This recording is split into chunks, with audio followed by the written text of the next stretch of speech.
Good evening. Welcome to Gravitas. My name is Priyanka Sharma. Let's get started.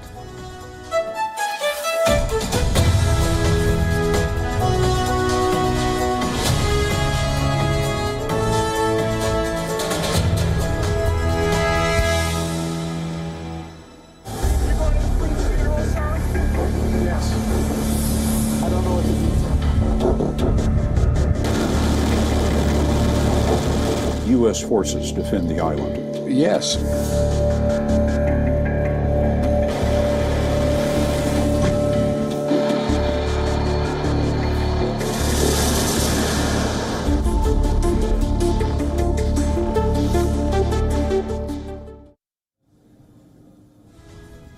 On Gravitas for months, we've reported on the tensions around the Taiwan Strait. We've told you about the U.S. stance on Taiwan multiple times. The US, under President Biden, has stuck to its long-time policy of strategic ambiguity. But the US president now says that US forces would defend Taiwan in the event of a Chinese invasion. His words have made headlines globally. So on our cover story tonight on Gravitas, we'll answer the all-important question: is there a change in the US policy on Taiwan?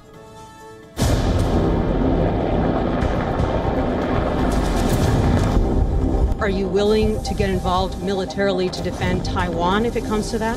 Yes. It's a commitment we made. We agree with a one China policy.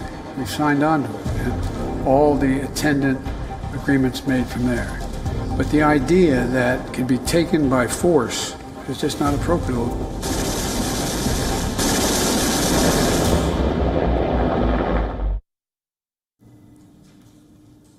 Do you remember those words? Those remarks from the US president created a diplomatic firestorm. Guess what?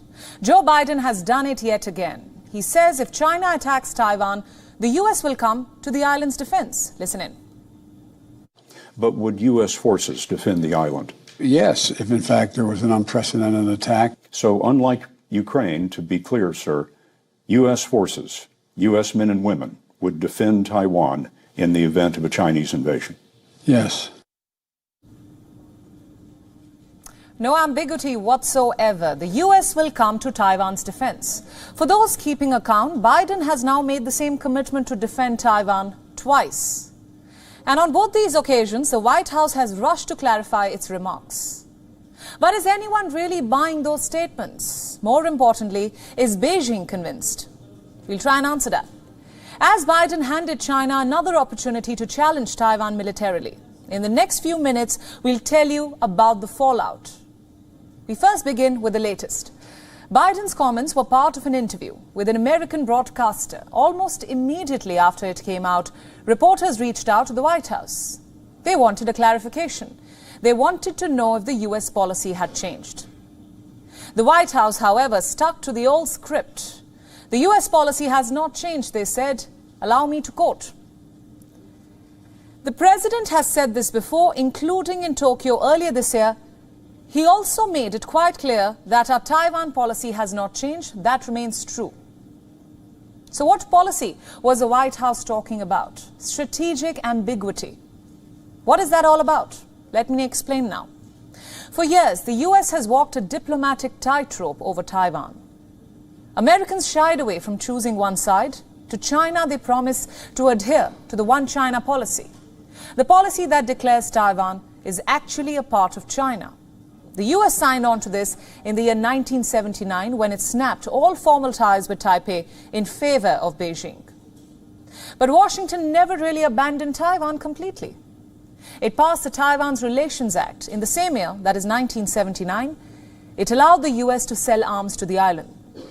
Another commitment was part of this law. It says the US will come to Taiwan's defense in case of an attack. But this clause is written rather ambiguously. It doesn't really specify how the US will defend Taiwan. Is the support limited to arms? Or is the US ready to send its soldiers to defend the island? That's what everybody wanted to know. Biden's comments put an end to that ambiguity today. He is ready for a military intervention if necessary. That's what he says. And China is furious. The clarifications from the White House have been ignored. Beijing registered a diplomatic protest today. Take a look. The US remarks seriously violate the One China principle and the provisions of the 3 US joint communiques. They breach the US commitment to not support Taiwan independence and send a severely wrong signal to the separatist forces of Taiwanese independence. China strongly deplores and rejects it and has made solemn complaints with the US side. That sounds like a threat. The Chinese military threatened Taiwan too by sending its warships and warplanes. Let me give you some figures. 9 Chinese aircraft and 5 Chinese vessels were today spotted near the island. But what were they doing there? Well, not much, just making their presence felt. These are what military experts call grey zone tactics. The Chinese military has perfected this approach. So what are these grey zone tactics? They are essentially coercive and provocative military moves. They stop short of an actual war, but these are good enough to keep someone on their toes. The Chinese military started these provocative visits last month. This was after Nancy Pelosi paid a visit to Taiwan. She is the Speaker of the US House of Representatives, the highest-ranking US official to visit Taiwan in more than 2 decades. Beijing saw this visit as an out-and-out provocation, a signal that the US is ready to support Taiwan with a military invasion. China doesn't rule out a military operation to take Taiwan by force. The frequent drills around the island serve as a reminder. They convey to Taiwan how quickly Chinese forces can mobilize and reach the islands. And it only gets worse from here on. China is now making reckless moves. It is using every available avenue to hit back at America. Just last week, Beijing announced a fresh round of sanctions. They target America's defense sector in particular. The sale of arms to Taiwan by the United States seriously violates the One China principle and the 3 Sino-US joint communiques, especially the August 17th communique. It seriously damages China's sovereignty and security interests, Sino-US relations, and the peace and stability of the Taiwan Strait. China firmly opposes and strongly condemns it. In order to safeguard China's sovereignty and security interests, the Chinese government has decided to sanction those who are involved in the sale of weapons. Chairman and CEO of Raytheon Technologies, Gregory Hayes, and Boeing Defense President and CEO Ted Colbert. That happened on Friday. China is making fresh threats now. China Daily is a leading Chinese newspaper. It is owned by the Communist Party. China Daily has published a new piece on the Taiwan situation. Here it is. It accuses politicians in the US of playing risky games with Taiwan. There is a warning that comes with this article. It says, if Washington takes things too far, there could be a war between the US and China. I repeat, there could be a war between the US and China. That's what the article says. Sounds a bit extreme, doesn't it, to say the least? That's because it is supposed to.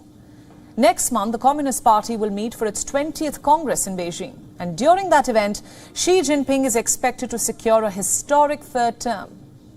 The extension will put him on par with Mao Zedong, the father of modern-day China. Now just think about this.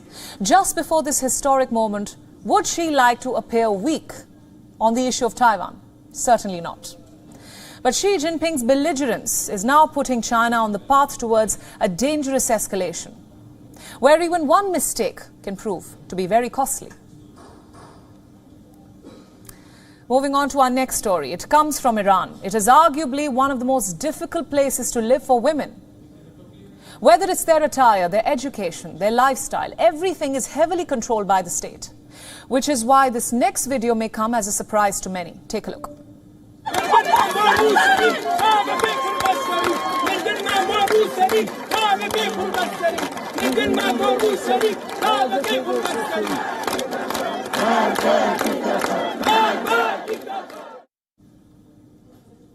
Those were scenes from Saqqez in northwestern Iran.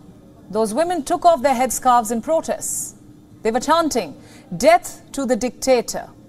Now, this is no small feat by any means in Iran. This is a country where headscarves are mandatory. Taking them off is a punishable crime. So the question is, why are these women risking arrest? What explains this outpouring of grief? To answer that, we must rewind to last week. On Tuesday, Iran's moral policing brigade arrested a 22-year-old named Mahsa Amini. Her crime? not wearing a headscarf. Eyewitnesses say the police beat her inside their van. The injuries pushed her into coma, and that same day she was admitted to a hospital in northern Tehran. Doctors said she had no vital signs. And since then, the Iranian state has begun an elaborate cover-up. First, the police denied assaulting Amini. They said she suffered heart failure while in custody. And then the police statement was censored. It was removed from all social media platforms. Just one problem though, the people refused to give in. Hundreds of women have turned out to support Amini. She has become a rallying point in Iran. This behavior that causes someone's death is not right. I don't think it agrees with the view of Islam. My voice trembled when I heard this news because this has happened to me more than once. I was thinking that if this happened to me, how would my parents feel? Now let's be frank, this campaign isn't exactly new. Iranian women have consistently demanded to abolish the hijab law. But last week's events were a turning point. The anger is finally boiling over. Not everyone can hit the streets in protests. So a lot of Iranian women are protesting online. They have started a new trend. Take a look.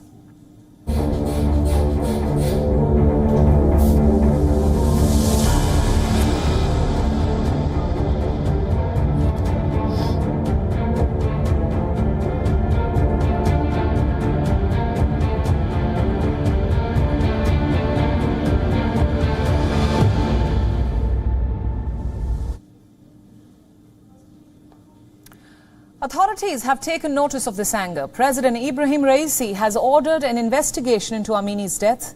But looking at his track record, justice is unlikely, unfortunately.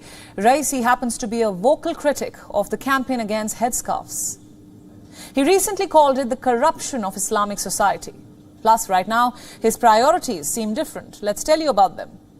Raisi is heading to New York. He will address the United Nations General Assembly later this week. And in New York, Raisi's priority is clear: to urge the international community to lift the sanctions on Iran, which brings us, of course, to the cause of those sanctions, the Iran nuclear deal. Twice this year, we thought a deal was close, first in March and then again last month. Yet, on both those occasions, nothing happened. The nuclear deal continues to be on life support. President Raisi was asked about the negotiations recently, and listen in to his reply. If it's a good deal and a fair deal, we would be serious about reaching an agreement. It needs to be lasting. There need to be guarantees. That's what Raisi wants and says. The president has two major demands from these talks. Number one, guarantees. In 2018, then US President Donald Trump withdrew from the nuclear deal. No consultations, no warnings. Trump pulled out unilaterally. Iran wants to make sure that that does not happen again.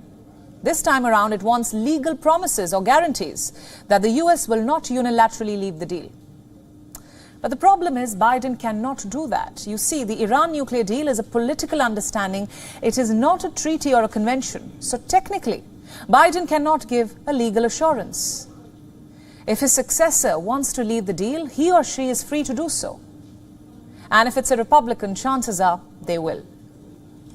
Let's now tell you about demand number two. The UN atomic watchdog must drop all new investigations. Earlier this year, they found traces of uranium at undeclared sites. So naturally, they wanted to investigate. But Iran has refused to cooperate. They say all new investigations must be cancelled and only those permitted under the 2015 deal can now continue. Again, do you see the problem here? Biden cannot guarantee that. The UN atomic watchdog does not answer to the United States. It is up to them to begin or wind up investigations. So right now, things have reached a complete stalemate. And you can't blame either side.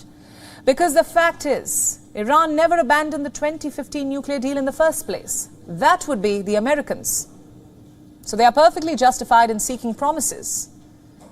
Having said that, Biden's hands are tied. He cannot predict or promise what his successor will do. In such negotiations, both sides often need a nudge, so to speak, something to loosen up their tight demands. For Biden, perhaps oil prices could be the answer. Let's assume crude prices continue to rise. What options does Biden have? OPEC countries have refused to increase output, so Biden will now have to look for new sources. And that's where Iran comes into the picture.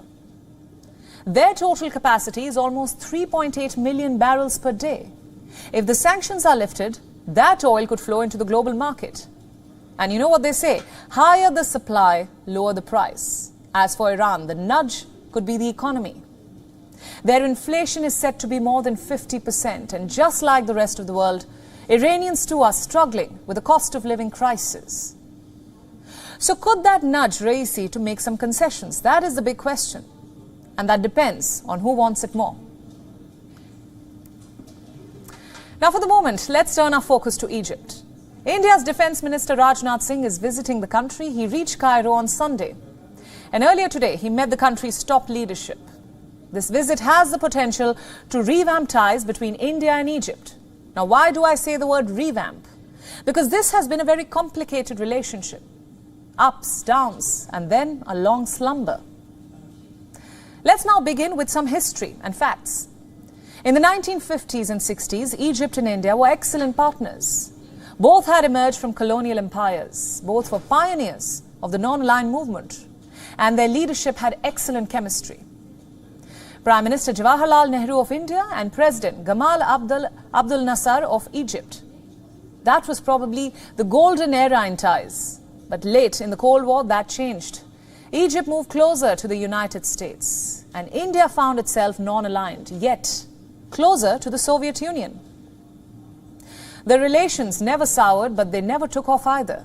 Decades later, Rajnath Singh's visit could change all that. He held talks with President Abdel Fattah el-Sisi and the Defence Minister, General Mohammad Zaki. President el-Sisi emphasized on the scope of military relations and joint ventures. Rajnath Singh praised Egypt's role in combating terrorism. He also conveyed Prime Minister Narendra Modi's greetings to el-Sisi. Pleasantries done, they got down to business.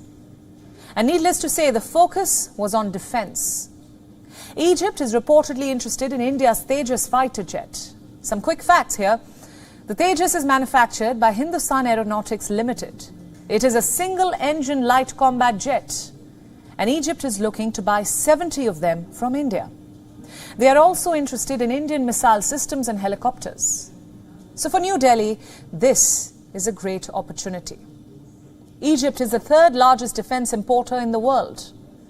In the last decade, they spent $44 billion on defence. Simply put, it's a large market. And guess who dominates this very market? Russia. Moscow is the top weapons seller to Egypt, but right now they are busy fighting a war in Ukraine, which means it's an opportunity for India. Yes, Egypt has bought the Rafale jets from France, but their Air Force also needs slightly less complicated jets to build a larger fleet. And that's where the Tejas slots in. Plus, India is now looking to sweeten the deal. Reports say HAL is offering to set up a production line in Egypt. If this is true, that means investments and jobs for Egypt. All this is part of India's long-term pivot. We started off as a buyer in the global arms market, and the end goal is to become a seller eventually. And by the way, it's not just Egypt. At least 5 other countries are interested in the Tejas. Let me name a few. The US, Australia, Indonesia, the Philippines, Argentina and Malaysia. Even Indian missiles are currently in good demand. Earlier this year, the Philippines bought India's BrahMos missiles, and delivery is expected by next year. My point here is there is a huge gap in the defense market. The likes of America and France sell high-end weaponry too expensive for many countries. Russia is unable to supply weapons right now, and that gives India a huge opportunity. You see, buyers want modern and cost-effective weapons, and India ticks both those boxes. Having said that, it will be a rather long process. Right now, India makes up just 0.2% of the defense market. Climbing up from that will take time naturally, but as they say, you have to start somewhere. And Egypt is the perfect place. Defense could be the platform to reset bilateral ties. It could also be India's window to Africa. Egypt is a powerhouse in the continent. It also controls one of the biggest choke points in global trade, the Suez Canal. Almost $200 billion worth of India's commerce passes through there. So it's a strategic priority for India, as it should be. There is also the looming threat coming from China. The PLA already have a military base in Djibouti. They have also saddled African nations with bad loans. So India needs a strategy of its own now, something to counter Chinese influence in Africa. And for that, defense or loans alone will not do the trick. China's pockets are way deeper than India's, and instead New Delhi must help Egypt where it counts. For example, food. Egypt is the largest importer of grains in the world, but the war in Ukraine disrupted that trade. Food prices started going through the roof. So in the month of April, Egypt reached out to India. They signed a deal to buy 1 million tons of wheat. So defense alone isn't the key to resetting ties in this case. Yes, it can be a solid foundation, but to build a broad relationship, you need other factors, like strategic alignment, strong bilateral trade. Only then can you elevate relationships. So my point is, this visit by Rajnath Singh is a good start. The key is now to sustain that momentum. Our next story comes from Leicester, a city in central England. For more than a week, as we've been reporting, it has been in the grip of unrest, courtesy two diaspora groups of young men from India and Pakistan. They've been clashing on the streets of the city, and last Saturday, the violence reached a tipping point, with more than 15 people arrested by the police. Our next report tells you more.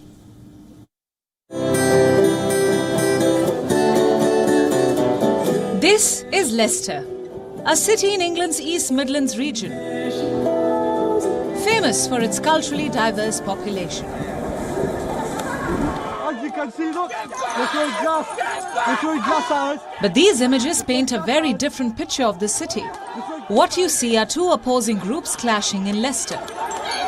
Wow, nearly got the police officer on the head. They consist of young men from India and Pakistan. For more than a week now, they've been clashing on the streets. These clashes follow a spate of violence which erupted last month. So what were the clashes about? A cricket match. Did you try to run everyone over? On the 28th of August, India defeated Pakistan at the 2022 Asia Cup. Within hours, there were clashes in Belgrade, a suburb in eastern Leicester. Hundreds of cricket fans clashed on the streets, throwing punches at each other.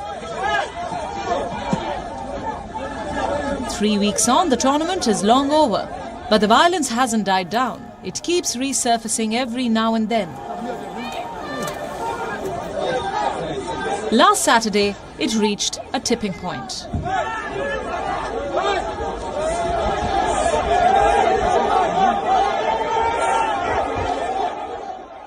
According to the city's police, parts of East Leicester experienced serious disorder on September 17th, when large groups of young men began an unplanned protest. 2 arrests were made, 1 man on suspicion of conspiracy to commit violent disorder, and 1 man on suspicion of a bladed article. They remain in police custody. Breaking the peace. The police has further added that the impact of this disorder on local communities is unacceptable. It continues to stress on the need for peace and dialogue. 9 o'clock, I'm Rob Nixon, I'm the Temporary Chief Constable here at Leicestershire Police. We've had numerous reports of an outbreak of disorder in parts of the East Leicester area of the city. We have got officers there. We are taking control of that situation. There are additional officers that are en route, and dispersal powers and stop search powers have been authorised. Please do not get involved. We are calling for calm. The violence has also triggered an avalanche of rumours. A lot of unconfirmed videos are now circulating across the internet, with the not-so-discreet intention of amplifying tensions. The police say these videos are being investigated and have asked people to avoid sharing them. They've also arrested more than 15 people and are questioning them about their intentions.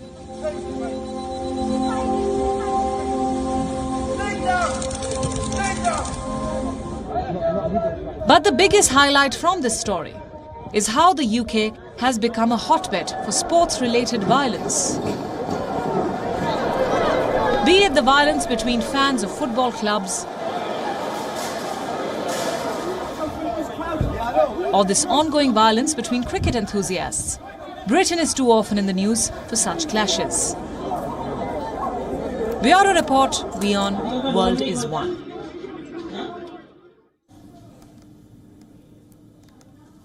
And now moving on to the story which the world has been watching and tracking for days. This afternoon, Queen Elizabeth began her final journey to Windsor.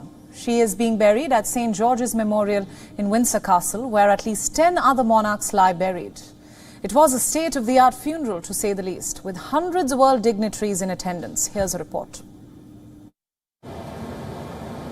It was a final goodbye to Britain's longest-serving monarch, Queen Elizabeth II.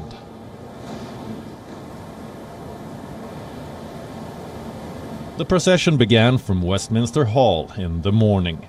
The Queen had been lying in state there since Wednesday. The route was lined up with the members of the Royal Navy and Royal Marines. 200 musicians were in front, and members of the royal family, led by the King in the back.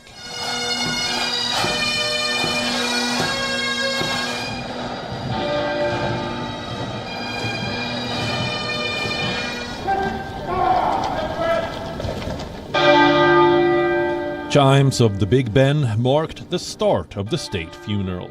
It was a majestic tribute to the Queen for her 7 decades of service.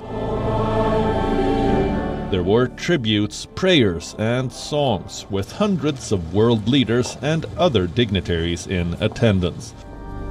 Among them was India's President, Draupadi Murmu. British Prime Minister Liz Truss gave a reading at the ceremony. Let not your heart be troubled. Ye believe in God, believe also in me. In my Father's house are many mansions. If it were not so, I would have told you. I go to prepare a place for you. And if I go and prepare a place for you, I will come again and receive you unto myself.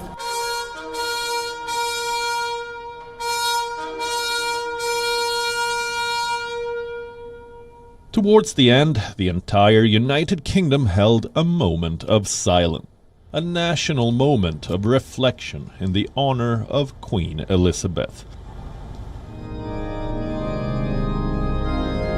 The Queen's coffin was moved to a gun carriage for her final journey.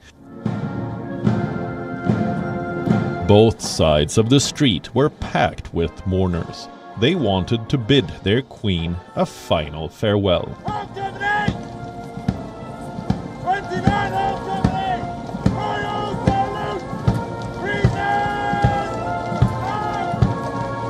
I just feel like she's one of the main female people that we can look up to. We don't have a lot of female role models, which I thought was really important for my daughter to come, and I just thought it's a moment in history.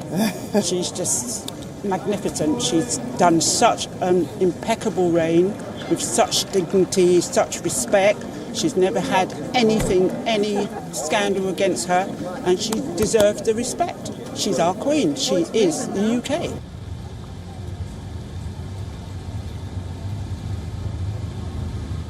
Throughout the journey to her final resting place, the roads were flanked by people. At Windsor, as the sun shined on the castle, hundreds of people were streaming through the streets, trying to find their way towards the Windsor Castle's long walk, and hoping to get a final glimpse of the Queen. She was laid to rest in a private ceremony at St. George's Chapel, the resting place of more than a dozen kings and queens. From Henry VI in the 1500s to King George VI the father of the late Queen in 1952. Her coffin will be buried alongside her husband, Prince Philip, who died last year. His remains were stored in a royal vault so that he can be buried with the Queen.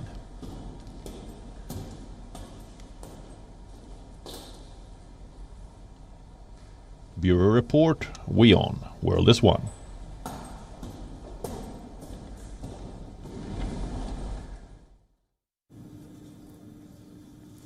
Right, on to Japan now, where 9 million have been forced to leave their homes. One of the worst typhoons in Japan's history has battered the country. Super Typhoon Nanmadol made a landfall yesterday. It hammered Kyushu, and this is one of the 4 main islands of Japan. Southwest Japan has been pounded by heavy rains and strong winds. The weather has raised the risk of destructive landslides. Take a look.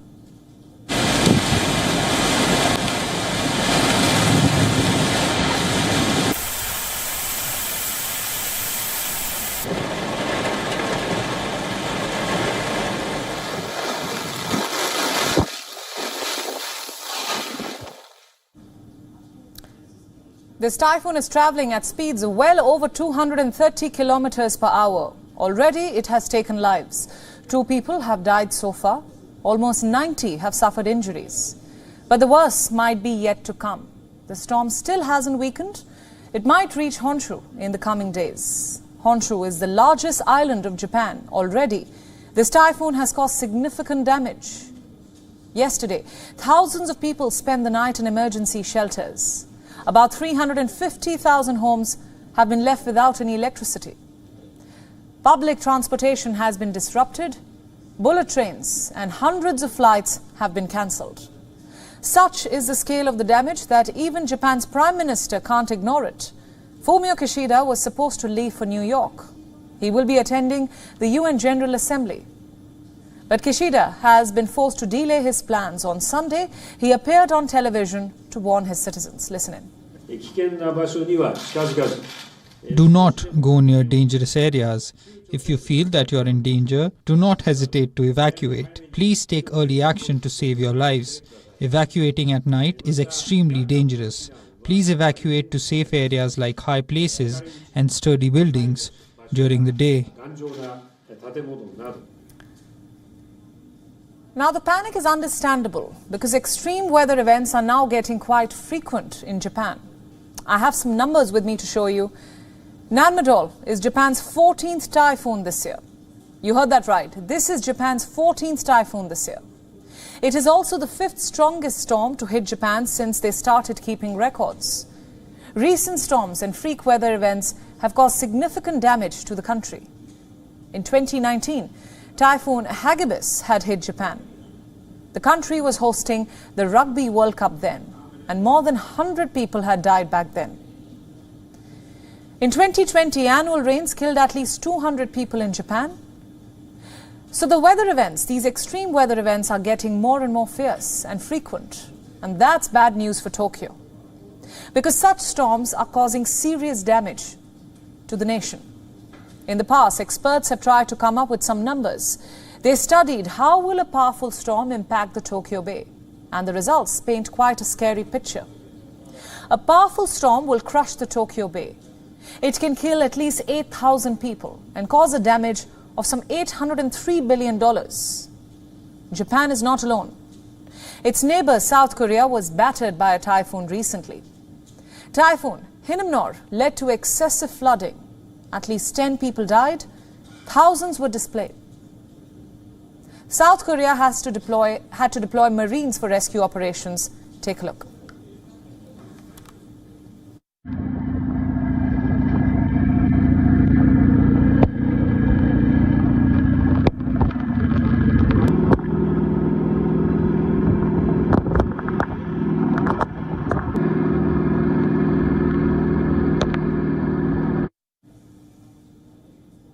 Looks like they were crossing a river, doesn't it? But this is the city of Pohang in South Korea. It was completely flooded. There was so much water that these soldiers had to bring in amphibious armored vehicles for rescue ops. So whether it's Japan, South Korea, or for that matter Pakistan, they are all bearing the brunt of climate change, of extreme weather events. So many freak weather events, that too in quick succession, cannot be a coincidence. Global warming and climate change are rearing their ugly head.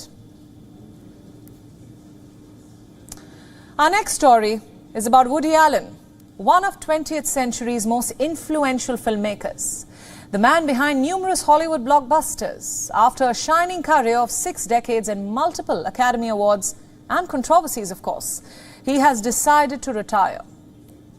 Allen says he will not be making movies anymore. His next and 50th feature film, Wasp 22, will be his last. Why? Because the 86-year-old wants to rest. He intends to spend his twilight years at home, completely focused on writing and on his family life. But why exactly is this news?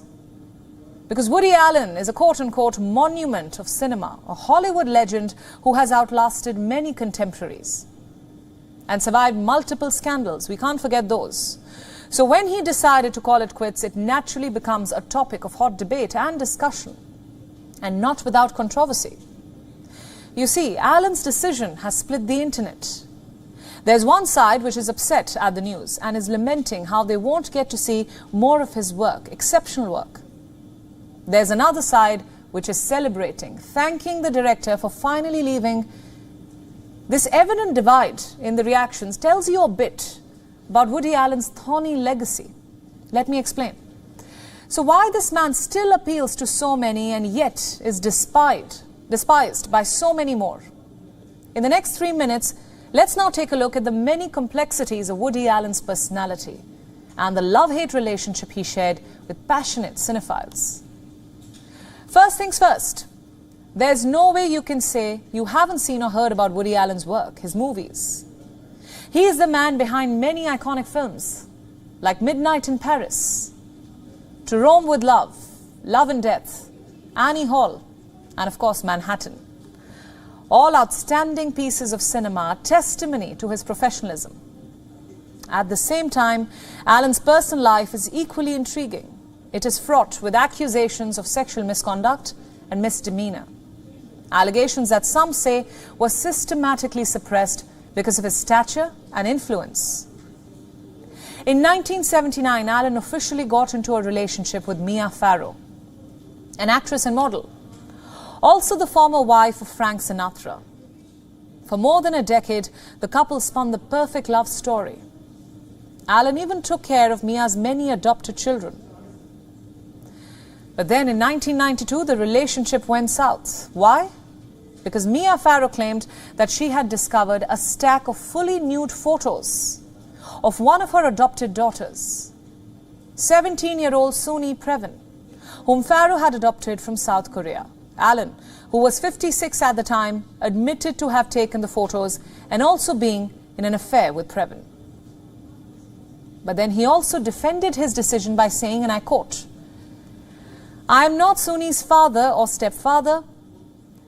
I've never even lived with Mia. I've never in my entire life slept at Mia's apartment, and I never even used to go over there. I was not a father to her adopted kids in any sense of the word." Now, what the statement basically meant was that Allen saw nothing wrong in this relationship. Farrow's daughter herself clarified that she never treated Allen as a father figure. So the controversy died down right there. But then Mia Farrow's accusations didn't stop there. A few months later, she accused Allen of assaulting another of her daughters, 7-year-old Dylan Farrow. The latter confirmed her mother's statement, going as far as to give a chilling account of what she allegedly went through. This time, the filmmaker denied the allegations and denounced them as a revenge tactic of his ex-companion. A trial followed. Woody Allen was acquitted because there was no tangible evidence, but despite this clean chit by the court, the charges left an indelible mark on Woody Allen's career. They kept resurfacing with every new film he made or every new award that he won. Even now, when he's decided to retire, the same stories are floating. You go to Twitter and you'll see the many jokes on his many scandals, insults aimed at his personal life.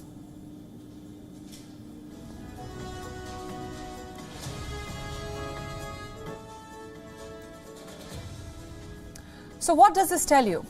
That despite an illustrious career, Woody Allen's reputation is still overshadowed by his many scandals. That despite all his acclaim as a filmmaker, he continues to be stigmatized for his personal life. He may or may not be innocent, but because he's a public figure and a celebrated one at that, he may never really be able to get rid of his controversial past. Something to think about. And now, speaking of the past, it's time now for a story from the year 1982. Our protagonist is this man, Scott Fahlman. He is a computer scientist in the United States. Back in 1982, he was working at the Carnegie Mellon University. So why are we talking about him today? Because on this exact day in 1982, Fahlman used the first ever emoji or emoticon. It was a smiley face. He typed in 3 characters together, a colon, a minus sign, followed by a bracket. And there you have it, a smiley. His idea was simple. He wanted to better identify messages on the school board. So any post with the smiley face was a joke, and anything without it was serious. Just think about the consequence of what he did that day. Since then, emojis have taken over our lives, our forms of communication across the world. Today, we have 3,600 of them to choose from. Any emotion, any situation, any message, chances are, whether you have the word for it or not, there is an emoji for it. But how did that transformation happen? How did emojis go from scribbled punctuation marks to advanced emotions? Through a gradual process, and a lot of credit for that goes to the Japanese. In the 1990s, they added special pictures and characters to their phone software. Hence the word emoji. Now, many of you may not know this, but emoji is not a reference to the English word emotions. It is actually derived from the Japanese word for picture. The likes of Docomo and SoftBank use emojis in their software, and during this time it was mostly a Japanese affair. Outside Japan, they took time to catch on. It was only in the late 2000s that Western tech companies harnessed this trend. Started with Apple and Google, of course. In 2010, they attempted to standardize emojis.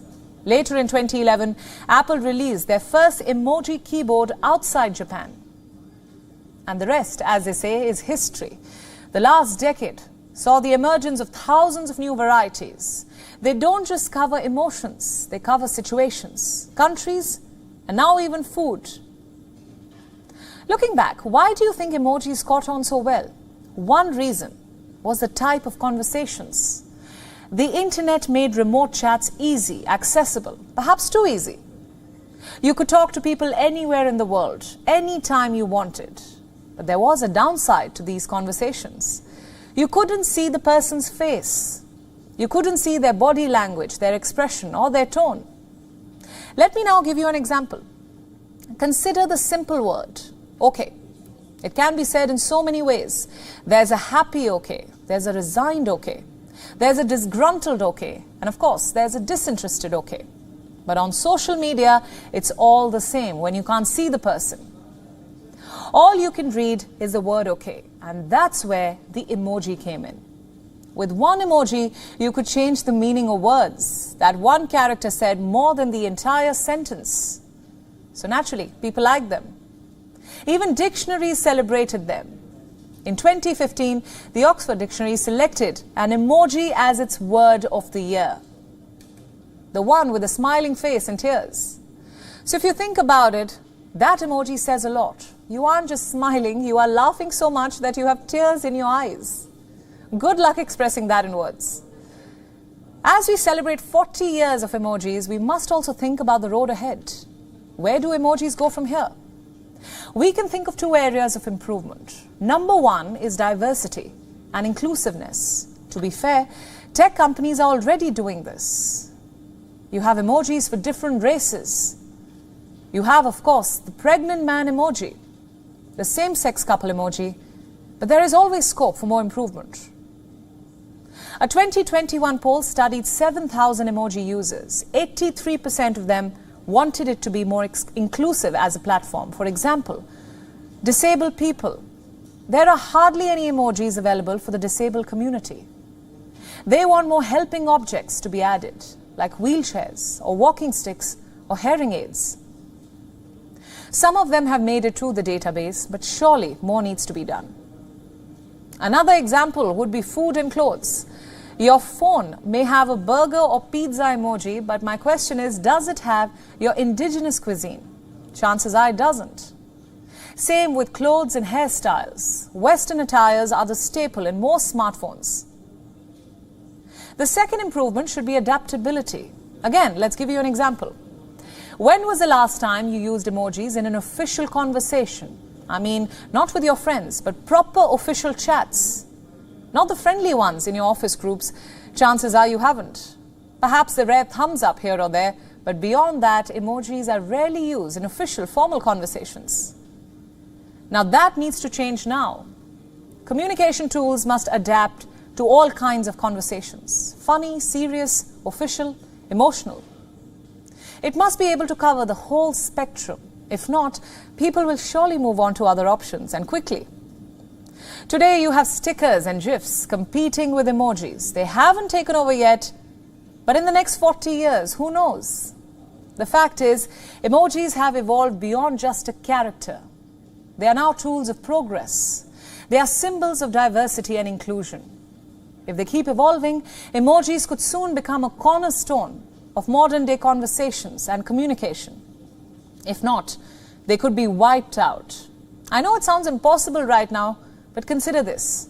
40 years may seem like a long time to us, but human communication is nearly 32,000 years old. In this time, many tools have emerged and disappeared. So I'll leave you with this thought. The key to enduring is evolution. And now let's tell you what else made news around the world. Time now for Gravitas Global Headlines. The Kremlin has rejected claims made by Kyiv that Russian forces committed war crimes in Ukraine's northeastern Kharkiv region as a lie. Meanwhile, Kyiv accuses Russia of attacking Ukraine's second-largest nuclear plant in the south of the war-scarred country. An American Navy veteran detained in Afghanistan since 2020 was released by the Taliban on Monday in exchange for an ally who spent 17 years in a U.S. jail for heroin smuggling. According to reports, the Taliban is set to ban TikTok and PUBG in Afghanistan within the next 3 months over immoral content. China draws criticism over its monkeypox warning as a top Chinese health official warns people to avoid skin-to-skin contact with foreigners after it confirmed its first case. President Joe Biden says the COVID-19 pandemic is over in the United States, even though the country continues to grapple with COVID cases that kill hundreds of Americans daily. Stock markets drop, extending last week's rout as investors brace for another big rate hike by the U.S. Federal Reserve. Fears loom that another rate hike could tip the U.S. economy into recession. Hurricane Fiona left all of Puerto Rico without power after making landfall on Sunday. The high forces of the hurricane also washed away a bridge installed on a state highway, say authorities. Drone footage shows a collapsed bridge damaged in a 6.8 magnitude earthquake that hit southeast Taiwan on Sunday. Authorities say one person had died and 146 were injured by the quake. Defending Spanish and European champions Real Madrid maintained their 100% record this season as goals from Rodrigo and Federico Valverde helped them beat city rivals Atletico Madrid 2-1 in La Liga. The win takes them back to the top of the points table and restores their 2-point lead over Barcelona.